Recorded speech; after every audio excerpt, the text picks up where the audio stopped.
자, 바울은 이제 로마서 3장에 들어가서 이제 유대인이 어떠한 유익이 있는가, 이방인과 비교해서 하나님께서 유대인에게 어떠한 혜택을 주셨는가 했을 때 뭘 주셨다고 했습니까? 하나님의 말씀. 그럼 여기서 하나님의 말씀은 첫째는 모세 오경을 얘기하는 거예요. 그 다음에 이제 차차 이제 나머지 구약의 이제 우리가 가지고 있는 성경은 원래 그 유대인이 가지고 있는 성경은 순서가 달라요. 다릅니다. 근데 우리가 가지고 있는 성경은 이제 그 모세 오경으로 해가지고 역사서를 이렇게 출발하지만은 원래 유대인들은 역사서나 시가서는 좀 뒤쪽으로 빠집니다. 그러니까 하나님께서 이제 어쨌든 그 후에 이제 선지자를 통해서 계속해서 계시의 말씀을 주잖아요.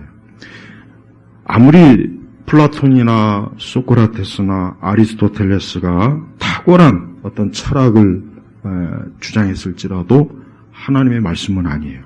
하나님의 계시는 아닙니다. 아무리 그들이 정말 뛰어난 지식과 통찰력으로 정말 좀 대단한 그런 인간의 지성을 드러내지 않습니까?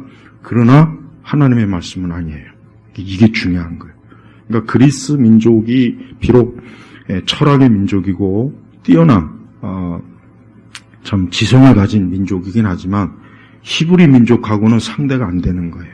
왜? 히브리 민족은 하나님, 창조주 하나님이 말씀을 주신 거고 그리스 민족은 인간의 지성으로 빛을 발하는 거예요. 그러니까 차원이 달라요. 마치 보석으로 따지자면 천연보석하고 인조보석이요. 인조보석이 아무리 천연보석과 똑같다 해도 인조보석은 천연하고 비교가 안 되죠. 값이 줘서 차이가 엄청나게 난단 말이에요. 값어치가. 그러니까 우리는 이 하나님의 말씀은 말 그대로 하나님께서 주신 엄청난 그분의 말씀이에요. 그러나 인간의 지성은 인간이 자기가 스스로 인간의 마음과 생각과 지식 속에서 뇌에서 연구하고 사색하고 해서 개발된 거란 말이에요. 그래서 우리는 이 하나님의 말씀을 그 어떤 것보다도 뛰어난 감히 어떤 것과도 비교할 수 없는 그런 말씀이라고 봐야 돼요. 그러니까 우리 그리스도인들은 어떤 일이 있어도 성경의 내용의 우월성을 절대 낮추면 안 돼요. 그러니까 말씀은 최고의 그 자리에 올라가 있는 거예요. 그러면서 이제 서서히 이제 그 유대인에 대해서 비록 저들이 하나님의 말씀을 받았지만 그러나 역시 저들도 어때요? 여전히 어때요? 하나님의 그 말씀을 받았을 때, 그 순종했을 때 하나님께서는 저들을 의롭다 하시고 그러나 저들도 죄를 짓고 불순종하면 유대인의 나음으로서의 가치가 없는 거예요. 그러면서 10절에 보면은 의인은 없으니 하나도 없으며 없는 거예요. 그러니까 유대인들은 절대 우리는 유대인이야. 우리는 유대인이야, 유대인. 지금도 정통파 랍비들은 구약시대 그런 형태를 가지고 그 구약에 나와 있는 그 랍비의 그 모습으로 저들은 이스라엘이나 미국 같은 데 보면 그렇게 하고 다녀요. 한여름에도 이 두꺼운 시커먼 옷을 입고 머리 옆에 이렇게 술을 기르고 모자 이렇게 쓰고 이 뜨거운 때앞에 때도 그 복장을 고수한단 말이에요. 그러니까 자기들은 아주 정통 유대인이다. 우리는 하나님을 섬기는 유대인이다라고 그렇게 자부하는 거예요. 그런데 여기서 결정적인 문제가 있어요. 유대교의 진정한 핵심이 뭐냐? 성전이에요, 성전. 근데 어때요, 유대교가? 성전이 없잖아요. 파괴됐잖아요. 그러니까 사실은 지금 유대교가 어떻게 보면, 어떻게 볼 것도 없이 절름발이에요, 절름발이. 일단 지파도 없죠. 제일 중요한 게 성전이 없잖아요. 희생 제사가 없잖아요. 그러니까 유대교가 거의 어떻게 보면은 씨 없는 수박인 거예요. 씨 없는 수박. 하지만 어쨌든 성전이 파괴되고 그 이후에 이제 랍비식으로 이제 유대교 어떤 가르침, 그러니까 회당의 중심으로 시나고그 중심으로 이제 유대교가 형성이 됐단 말이에요. 그러나 원칙상은 뭡니까? 성전이 있어야 돼요. 성전이 없으면 안 돼. 거기서 계속해서 희생 제사를 드려야 돼요. 그게 유대교예요. 그러니까 지금 제가 전에도 얘기했죠. 우리 한국에서 뭐 유대교회 어쩌고 저쩌고 떠드는 인간들, 저 부천에 많이 모여있어요. 저기 우리는 뭐 유대교회 모세, 뭐 오경이 어쩌고 저쩌고 그런 사람들 만나면 딱 한마디만 해줘. 야, 니들은 성전이 없잖아. 야, 성전이 없는데 무슨 유대교가 어쩌고 저쩌고 그 난리 그 딱 한마디 하면은 그 주둥이를 싹 닫을 수가 있어요. 그러니까 아무리 유대교회도 성전의 희생 제사가 없으면 안 돼요. 왜? 그 성전의 희생 제사에서 뭐 합니까? 레위기에서 나오는 하나님의 희생 제물, 하나님이 정하신 희생 제사의 방식으로 제사를 계속 해야 되는 거예요. 그래서 나중에 다윗, 솔로몬의 성전을 하나님 왜 세우십니까? 거기에서 계속 이스라엘 12지파가 어때요? 예루살렘에서 계속해서 희생 제사를 하는 거예요. 예수님 당시에도 엄청난 예루살렘 성전을 통해서 거기서 희생 제물을 계속 올렸죠. 근데 나중에 그게 파괴됐단 말이에요. 주의 70년이. 근데 정확하게 예루살렘이 파괴된 건 주의 70년이 아니라 그 후에 더 몇십 년 뒤에 그때 완전히 그 예루살렘이 완전히 흩어버린 거예요. 자, 오늘 이제 25절을 보면은 하나님께서 이 예수님을 그분의 피로 믿음으로 말미암은 속죄 제물로 세우셨으니 그랬단 말이에요. 그런데 이 대부분의 학자들은 이 속죄 제물보다는 화목 제물이 더 좋은 번역이다. 그렇게 얘기해요. 네. 거의 대부분 다 그래요.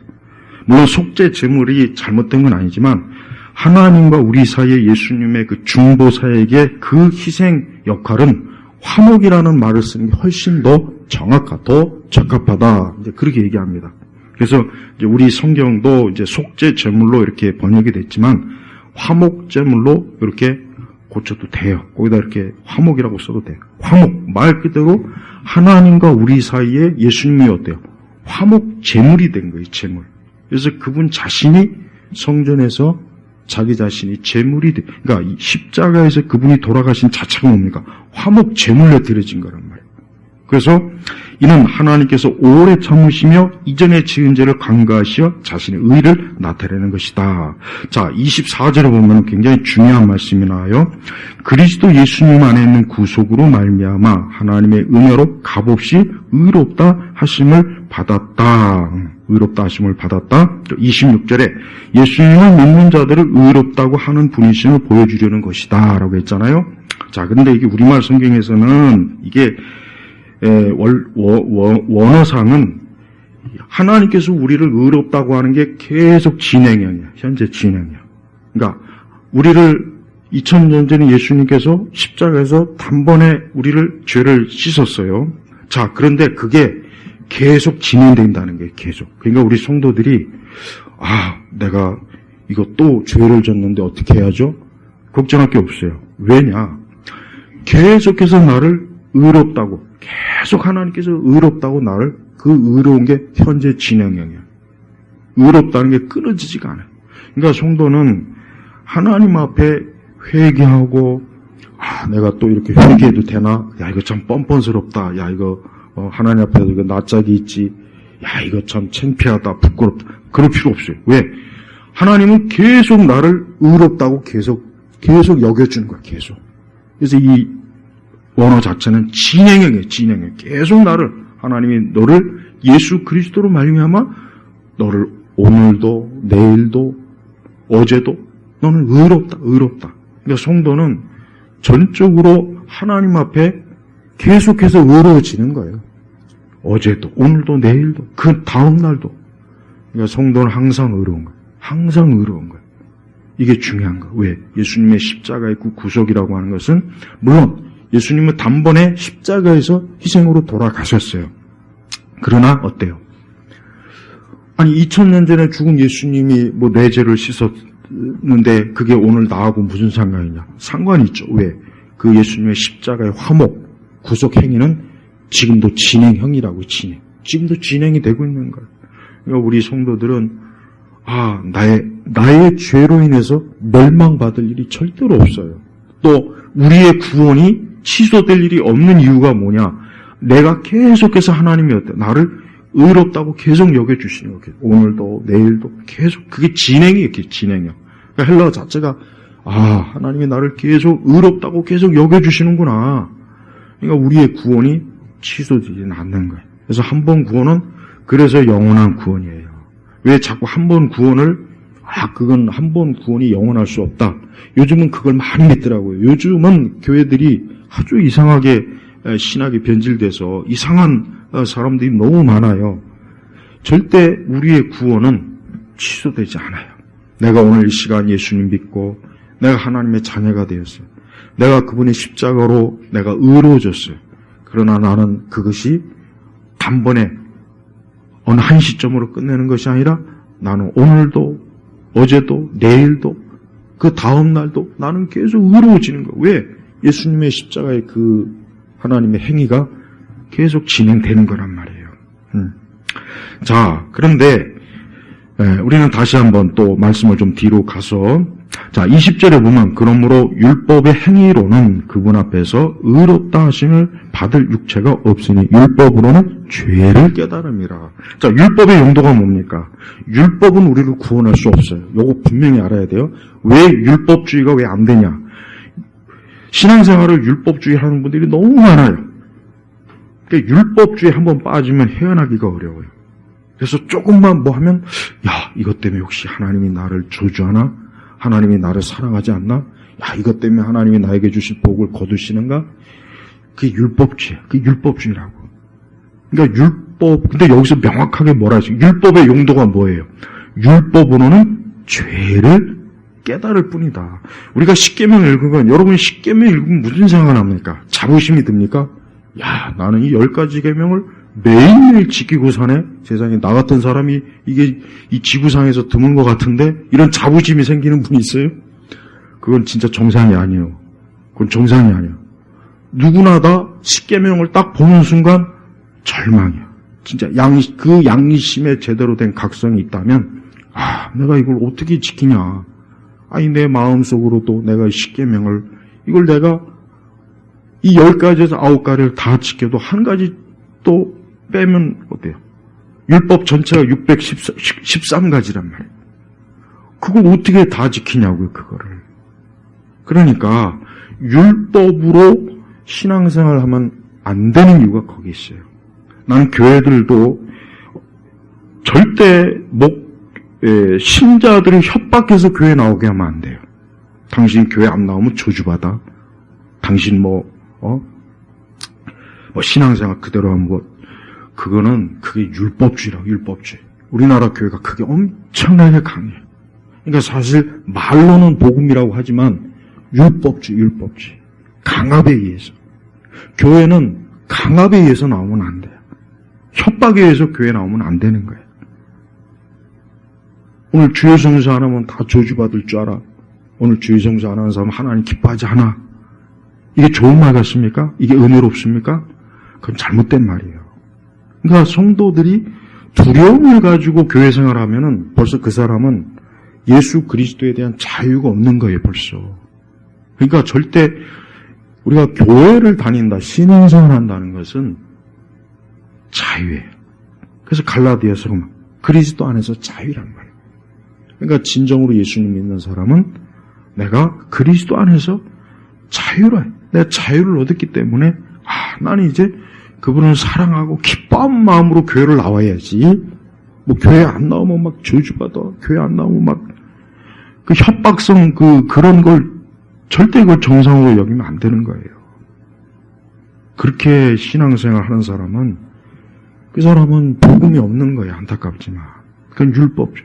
근데 율법은 죄를 깨달은 거예요.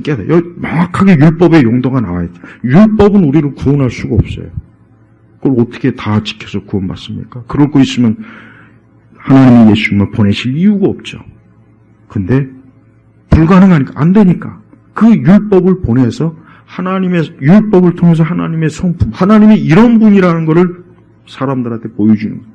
그럼 우리는 그 하나님의 그 완전성에 기가 질리는 거예요. 이건 도저히 안 되겠다. 그럴 때 우리가 누구에게 눈을 돌려야 됩니까? 예수님에게 눈을 돌리는 거라. 왜? 예수님이 내가 모든 지켜야 될 율법을 그분이 다 완성했죠. 완성. 그래서 히브리서에 그분이 완성하셨다고 했잖아요. 제가 이거를 정말 다시 한번 말씀드리지만 교회를 다니는 분들 중에 율법으로 다니는 사람들 너무 많습니다. 그거는 겉보기에는 굉장히 열심히 다니고 예배 꼬박꼬박 참석하고 주일을 꼬박꼬박 나오지만 그러나 그건 자유가 없는 거예요. 그래서 우리는 예수님 안에서 자유, 나는 이제 그리스도의 사랑, 하나님의 사랑을 받고 있다. 이 자유로운 마음을 가지고 내가 예배를 하고 교회를 사랑하고 섬기는 거지. 뭔가에 막 강압, 압박, 협박 이걸 통해서 막 그렇게 안 하면 막 무슨 큰일 날 것처럼. 여러분 그렇게 신앙생활하면 진짜 안 돼요. 그렇게 해서 겉으로야 문제가 없어 보이고 뭐 잘하는 것 같지만 그 속에는 자유가 없잖아요. 내가 뭐 하나 조금 잘못하면 야 이거 큰일 어떻게 하지? 예, 큰일 났다. 그게 무슨 자유 신앙입니까? 율법은 뭐예요? 죄를 깨닫는 거예요. 그래서 자 21절 넘어갑니다. 21절 보세요. 그러나 예.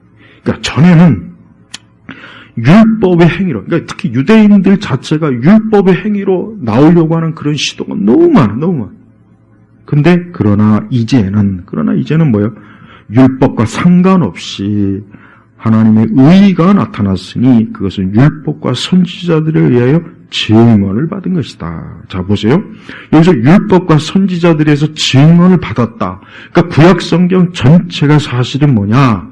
하나님의 의의를 사람들에게 알려주는 하나님이 이렇게 의로운 분이시다. 하나님 이렇게 거룩한 분이시다.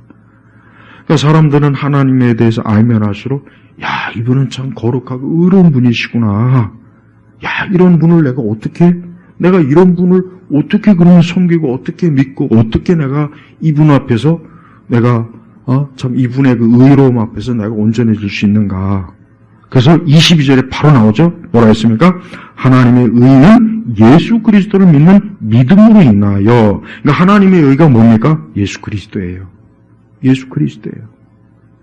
그러니까 우리는 우리 자신의 의로 나와봐야 백날 천날 나와봐야 되지도 않지만 내 의는 사실 없어요. 엄밀하게. 우리 죄인이 무슨 의가 있겠습니까? 내가 무슨 의가 있겠냐고 한번 따져봐요. 내가 의의가 있으면은 예수님이 필요가 없죠.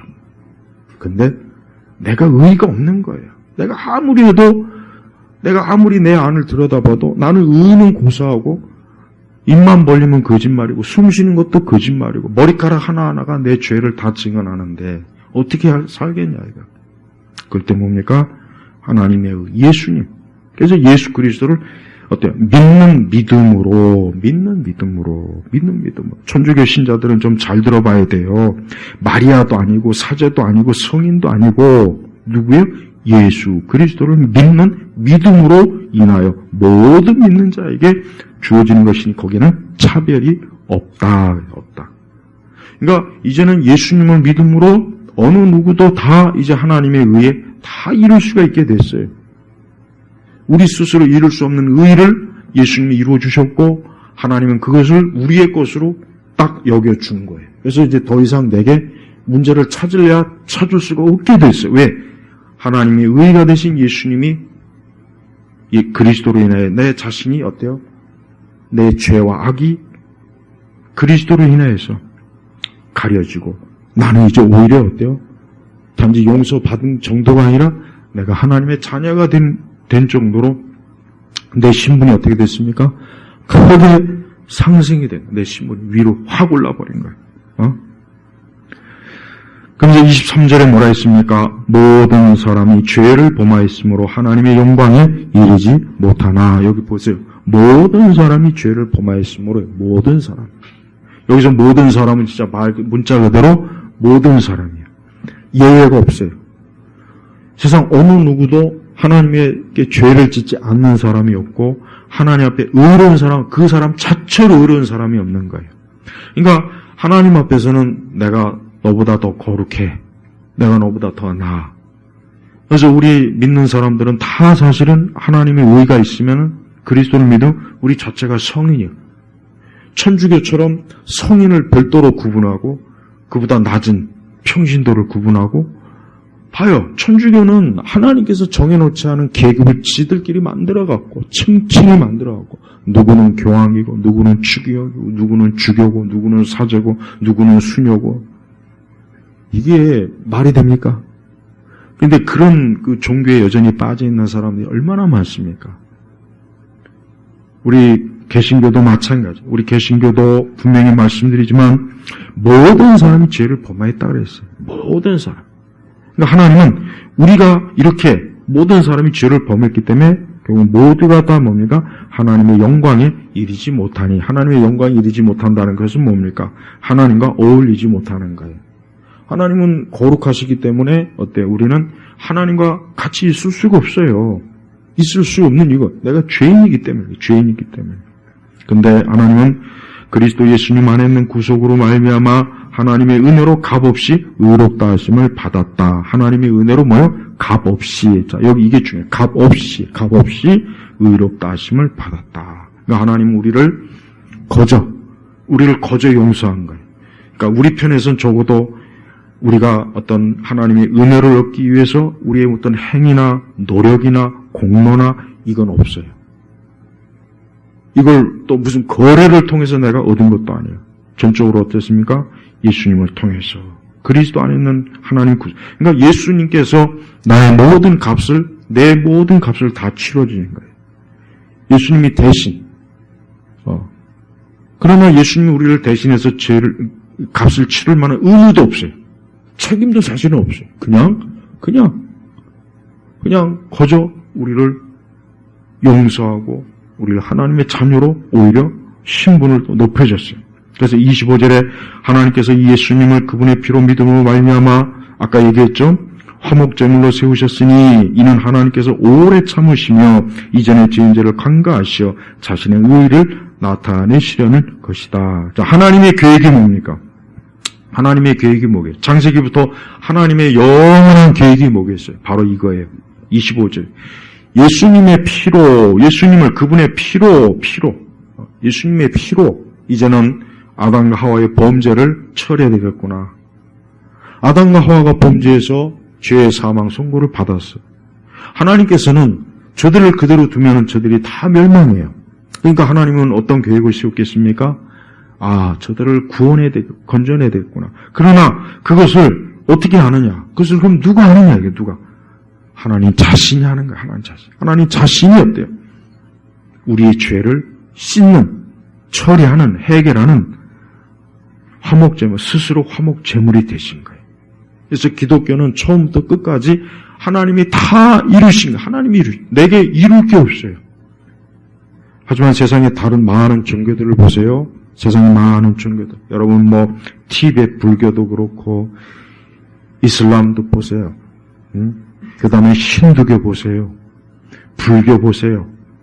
세상에 많은 종교들은 결국은 뭔가 자기가 자기 스스로 자기 죄를 속죄하고자 하는 그 목표와 의욕이 있다고요. 의지가 있단 말이에요. 그러니까 저들이 열심을 해서 성지순례도 하고 여러 그들의 방법대로 희생 제물도 바치고 그러지 않습니까? 그거 왜 하겠습니까? 자기 자신을 어때요? 자기 자신을 하나님 앞에 그러니까 자기 자신의 그 죄성을 깨끗하게 처리하려고 하는 그 방식이 그렇게 나타나는 거예요. 그러니까 참 가장 안타깝고 어리석은 건 그예요. 사람이 자기 스스로 자기를 온전하게 해야겠다는 목적을 가지고 하는 종교 행위가 그런 걸 열심히 하는 사람이 제일 불쌍한 거예요. 제일 불쌍한 거예요. 그것이야말로 가장 어리석은 거예요. 어리석은 거예요. 여러분 심청전 알죠? 심청전? 그 심청의 아버지가 정말 주책 맞지. 아니 왜 갑자기 여러분 공양미 300석이면 지금으로 하면 엄청나게 그 값이 대단한 거예요.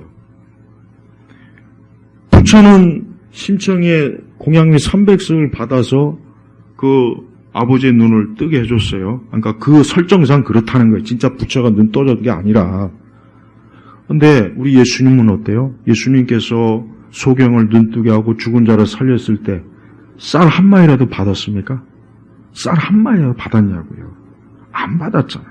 거저 예수님께서 치료해 줬단 말이에요. 그게 기독교의 본질하고 불교의 본질이 차이가 거기서 드러나는 거예요. 불교는 꼭 이 부처가 뭘 받아야 돼요. 꼭 시주를 받고 절에다 등 하나를 달아야 돼요. 등도 비싸요. 클수록 돈이 많이 들어요. 공약물을 꼭 해야 돼요. 그러니까 불교는 철저하게 자기 걸 드리면은 오게 돼. 기브 앤 테이크예요, 불교는. 그러나 기독교는 아니에요. 전적으로 하나님 우리에게 주시는 거예요. 다 줘요, 우리를. 그래서 하나님은 자신의 독생자를 우리에게 주신 거예요. 십자가에 내주신 거예요. 그래서 기독교는 뭐예요? 값없이 우리에게 베푸신 그 은혜로 인해서 우리가 하나님의 구원의 그 은총과 복을 우리가 누리시게 된 겁니다. 그러니까 기독교는 가만히 살펴보면 정말 기독교의 말로 진짜 이것이야말로 사람을 정말 살리는 거구나. 다른 모든 종교는 다 자기 자신 희생 제물이 돼야 돼. 어떤 식으로든지. 힌두교도 마찬가지입니다. 여러분 힌두교도들이 고행하는 거 끔찍해요. 어떤 사람은 평생토록 씻지 않고 벌개 벗고 어떤 사람은 평생토록 한쪽 다리로 서 있는 사람이 있는가 하면 어떤 사람은 평생토록 눈을 감고 있다든가. 그러니까 가지가지 방식대로 자기 고행을 통해서 내가 뭔가의 어느 단계에 이르려고 하는 그런 노력이 얼마나 비참하고 인간의 그 삶을 얼마나 파괴합니까? 근데 기독교는 어때요? 기독교는 그런 게 없어요. 기독교는 부모를 떠나 머리 깎고 출가하라는 요구 없어요. 왜 괜히 부모 자식 간에 왜 쌩립을 합니까? 천주교도 비슷하죠? 나는 그 천주교 사제를 보면은, 왜 멀쩡한 남자나 여자가 왜 수녀와 사제가 돼갖고 평생 왜 저러고 살까? 자기들은 신에 대한 헌신이나 하나님에 대한 헌신. 근데 성경은 그런 걸 요구한 적이 없어요. 없다고요. 하나님이 그런 걸 요구한 적이 없단 말이에요. 하나님이 요구한 적이 없는데 왜 사람이 만들어갖고 그걸 하나님 앞에 갖다 댑니까? 봐요. 자기 스스로 자기를 구원하려고 하는 하나의 발상이 불가한 거예요. 우리는 하나님께서 우리를 대신해서 모든 걸 다 이루어주셨기 때문에 사실 우리는 할 것도 없어. 아무것도 할 게 없는 거 아무것도. 그냥 거둬주시는 그 은혜 앞에서 그저 감사하고 나 같은 죄인 살리신 그 찬송만 나올 뿐입니다. 여러분 이게 부당한 겁니까? 이게 잘못된 겁니까? 인간의 본성은 이렇게 하나님께서 거저주시는 은혜를 감사하기보다는 자꾸 자기가 뭔가를 자꾸 그러니까 그게 교회 안에서도 있다니까. 교회 안에서도 있어요. 교회 안에서도. 우리는 절대 교회 하나님 앞에 뭔가를 드렸다 했다. 이게 조금이라도 내 속에 남아있다면 그건 벌써 잘못된 거예요. 하나님은 그런 식으로 우리가 거래하는 분이 아니에요. 하나님은 전적으로 우리를 사랑하시고 우리를 덮어주시고 우리를 용서하시고 우리를 받아주시고 하나님의 자녀를 삼아주신 것. 그게 은혜, 그게 하나님의 사랑이, 그게 하나님의 축복입니다. 그걸 깨닫고 진짜 믿고 받아들인 사람이 정말 감격하는 거고 놀라운 거예요. 이렇게 놀라울 수가 있나. 그러나 아직 그걸 모르면은 그러니까 교회도 어떤 교회가 좋은 교회인지 아십니까? 절대 강요하는 교회는 좋은 교회 아니에요. 뭐 해라, 이거 해라, 저거 해라, 그거 절대 좋은 거 아닙니까? 그런 거를 좋게 생각하는 분이 있다면 안 됐지만, 그거는 기독교가 아니에요. 그건 기독교가 아니라고요. 그래서 교회는 철저하게 하나님의 은혜를 깨닫고 믿는 사람이 하나님 앞에 기쁨과 사랑으로 나와야지, 뭔가 앞에서 협박하고 온갖 이래가지고 얼굴에 핏대 세우면서 안 나오면 저주받을 줄 안다고 그러고 이번 주에 교통사고 날 줄 알아야 된다고. 그냥 난 그런 거를 좋아하는 사람들도 이상하고 그렇게 말하는 사람도 이상해. 나는 그렇게 하면 안 돼요. 성경에 어디에 그런 게 있습니까? 바울이 언제 그런 걸 가르쳤습니까? 없단 말이에요. 26절 보겠습니다. 이때 자신의 의를 나타내신 것은 자신도 의로우실 뿐만 아니라 또한 자신의 예수님을 믿는 자들도 의롭다고 하는 분이심을 보여주는 것이다. 자, 굉장히 중요한 문제가 한 가지 있어요. 자, 하나님은 의로우신 분이에요. 근데 하나님은 의로운 분이신데 하나님께서 죄인을, 그 죄를 그냥 아무런 방식도 없이 그냥 너는 죄 없다 하면은 하나님은 의가 어떻게 되겠습니까? 안 되잖아요. 그럼 하나님께서 어떻게 해야 자신도 의로우신데 어떻게 해야 우리도 의롭게 하시는 방식이 뭐겠습니까? 뭡니까? 자기 자신을 내놓는 거예요. 그러면은 하나님 자신도 의롭고 우리도 의로워지는 거예요. 이 방식이 그런 거예요. 하나님께서 예수님을 십자가에 내놓지 않고 우리를 의롭다고 하면 그건 하나님이라도 공의를 어기게 되는 거예요. 하나님의 의가 깨져버리는 거예요. 그러면 안 되잖아요. 그럴 수가 없잖아요. 그럴 일이 있으면 안 되겠죠. 그럼 하나님은 어떻게 했습니까? 오늘 말씀 그대로 자신의 의를 나타내신 것은 자신도 의로우실 뿐만 아니라 하나님은 원체 의롭죠. 또한 자신이 예수를 믿는 자들도 의롭다고 하는 분이심을 보여주는 것이다. 그러니까 이 복음의 방식이야말로 가장 정확해요. 하나님도 공의에 따라서 하나님의 의가 처리된 거예요. 우리도 하나님 앞에 하나님의 공의에 따라서 내 죄가 처리됐어요. 그러니까 아무 문제가 없는 거예요. 그래서 26절의 말씀은 중요한 말씀입니다. 왜? 하나님이 어떻게 해서 자신의 거룩함을 지키면서 죄인을 용서할 수 있는가 하는 문제는 중세시대에도 가톨릭 신학자들이 많이 논쟁했어요. 루터는 이 문제에 대해서 정확하게 하나님은 자기를 희생 제물로 내놓으셨다. 그분 자신이 죄가 없는데 희생 제물이 되신 거예요. 그건 죄가 아니거든. 그대로 자기 의를 지킨 거예요. 그러면서도 그 예수님을 믿는 사람이 그 희생 제물로, 예수님 희생 제물로 인해서 의로워지도록 하나님께서 믿음으로 의롭다고 하신 겁니다. 그러니까 봐요. 이제 문제가 없잖아요. 하나님도 의로우시고 우리 죄인도 의로워졌어요. 얼마나 하나님의 이 복음의 방식이 탁월하지 않습니까? 그래서 27절은 그렇다면 자랑할 것이 어디 있느냐? 그래요. 그럼 자랑할 게 어딨냐? 어떤 율법으로냐? 행위로냐? 아니다. 오직 믿음의 법으로다.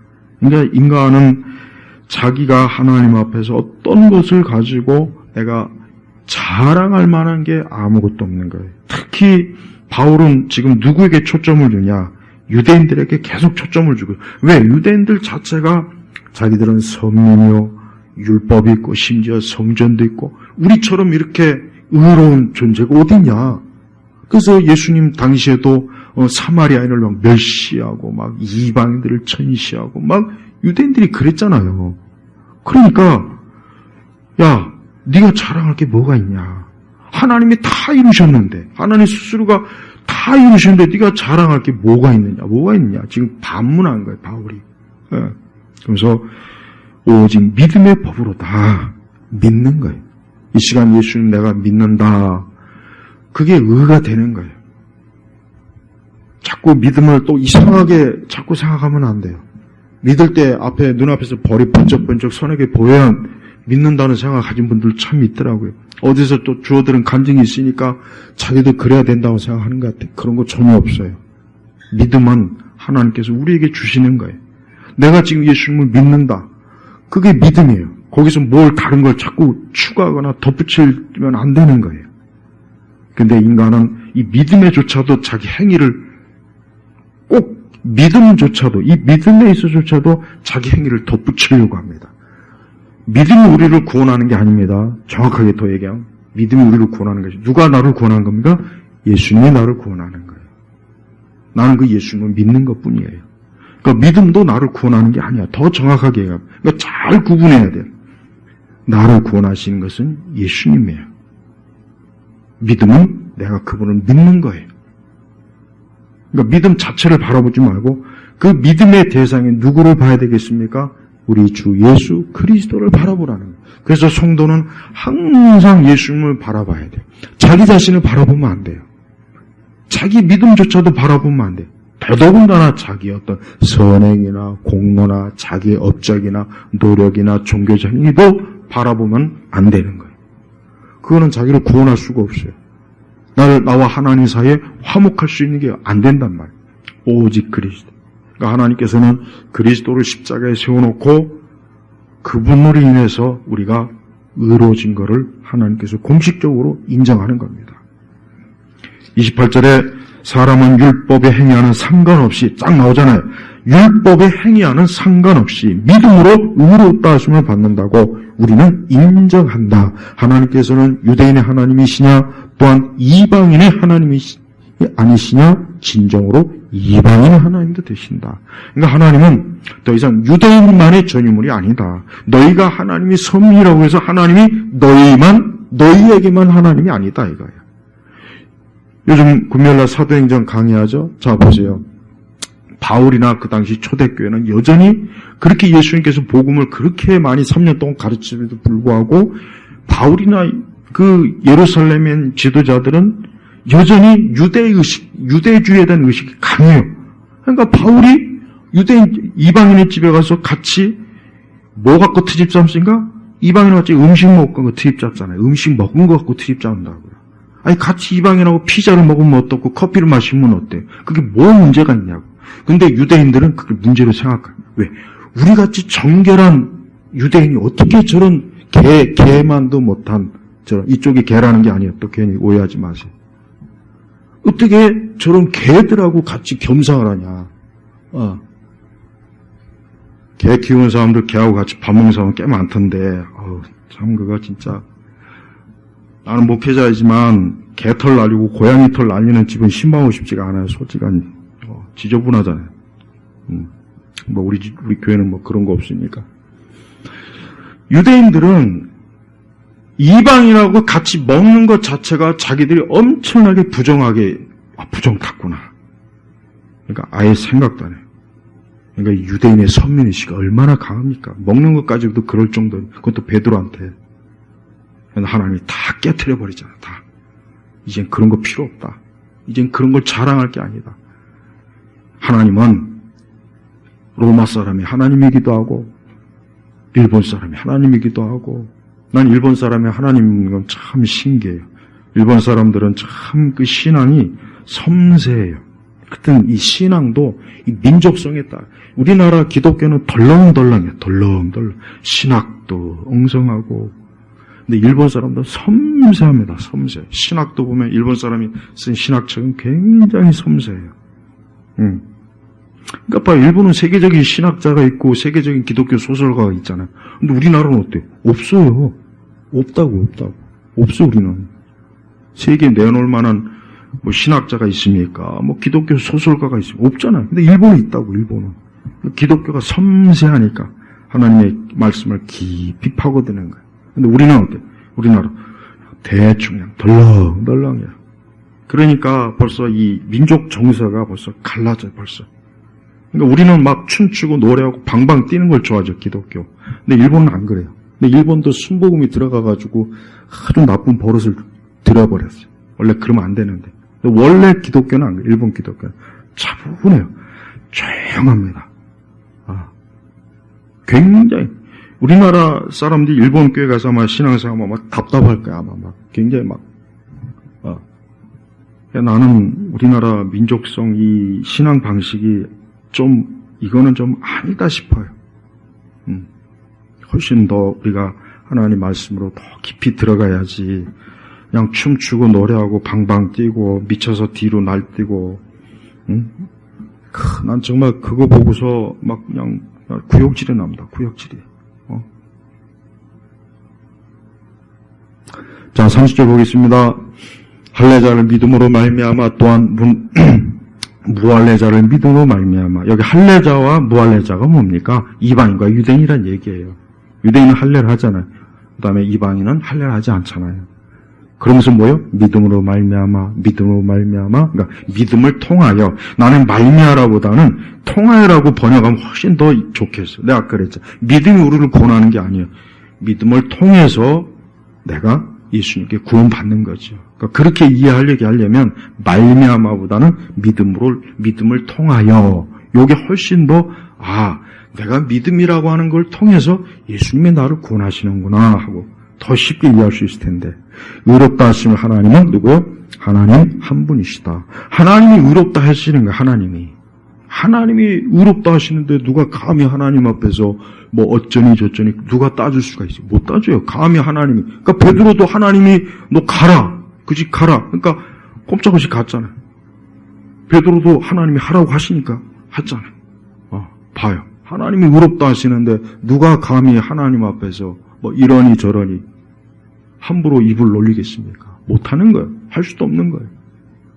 사실 이 로마서 3장은 굉장히 바울이 아주 작심하고 유대인의 교만함, 그들의 종교적 교만과 선민의 우월의식, 유대인의 율법적 정결함을 아주 그냥 싹 깔아뭉개고 다 필요 없다.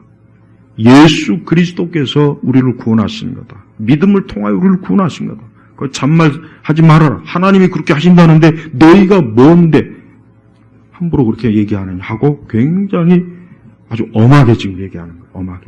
그래서 감히 이제 유대인이나 이제 함부로 이제 나서지 못하게 하는 거예요. 그래서 30절에 그러면 우리가 믿음으로 말미암아 율법을 폐하느냐? 결코 그럴 수 없으니 오히려 율법을 굳게 세운다. 자, 그럼 이제 여기서 이제 논쟁이 생기는 거예요. 당연히. 그러면은 아까 보니까 뭐 믿음으로 구원받고 뭐 할래잖아. 그럼 율법 필요 없겠네요? 이제 율법 필요 없겠네요? 당연히 그런 의문이 생기잖아요. 유대인으로서는.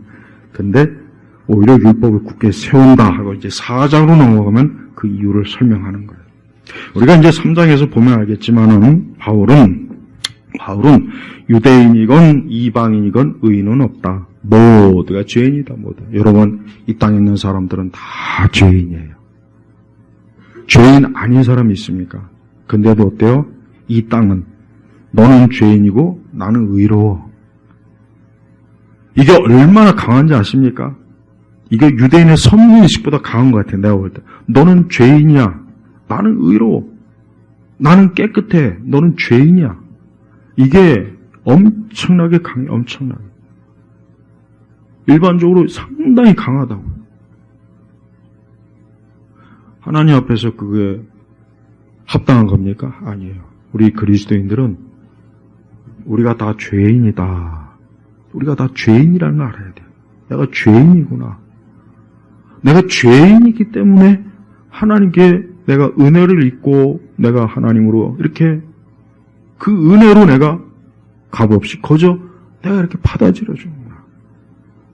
우리는 우리의 모든 죄가 그리스도께서 처리됐고 또 아까 제가 뭐라 했습니까?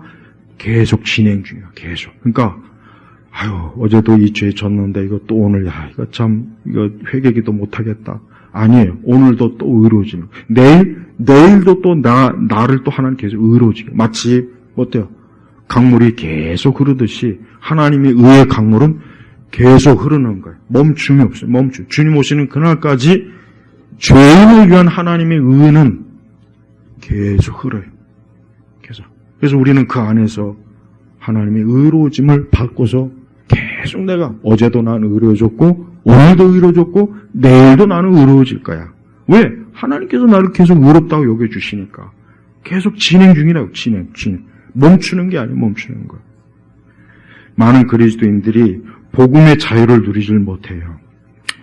이게 상당히 어려워요. 이건 정말 참 분명히 예수님 자기가 믿어요. 세례도 받고 난 예수님 믿습니다. 하지만서도 항상 그 마음의 속에서는 뭔가 아닌 것 같아. 찜찜해. 내가 이게 진짜 하나님께 구원받은 게 맞을까? 내가 하나님께 용서를 받고 내가 진짜 하나님의 자녀일까? 이게 굉장히 뿌리 깊어요. 왜 그렇습니까? 복음을 명확하게 성경을 통해서 복음을 알지 못하니까 그러면 뭐가 강조되냐? 율법이 강조되는 거예요. 율법. 가장 편한 게 율법입니다. 사람이 하나님 앞에서 의로워지는데 제일 편한 게 율법이란 말이에요. 나는 이것도 지켰고 저것도 지켰고 나는 이 죄도 범하지 않았고 얼마나 편합니까? 근데 그게 아니라고 지금 하나님이 계속해서 반복해서 그리스도의 의, 하나님의 의를 자꾸 얘기하지 않습니까? 그러니까 우리는 하나님의 의로 충만한 거예요. 우리는 그렇게 하나님이 해주셨어요. 하나님께서 내가 구원을 원해서 하나님의 구원을 주해준 것도 아니에요. 내가 의로워지고 싶어요 해서 내가 의로워진 게 아니야. 하나님이 나를 의롭게 만들어 버렸어요. 전적으로 만든 거예요. 아땅이 지옥에 가야 되는데 나를 건져내셨네. 왜 건져내주는지 몰라요. 그냥 전적인 사랑의 은혜인 거예요. 이게 정말 놀라운 거예요. 점점 많은 사람들이 하나님의 복음을 알지 못하고 자꾸 율법으로 나아가는 게 정말 경향이 좀 세요. 이 바울에 대한 관점도 많이 좀 달라졌다고요. 새 관점이라고 해가지고 이제 믿음으로 의롭다함 받는다는 이러한 정통 교리는 점점 신학교에서 지금 자리를 다 지금 이미 퇴출된 지가 꽤 됩니다.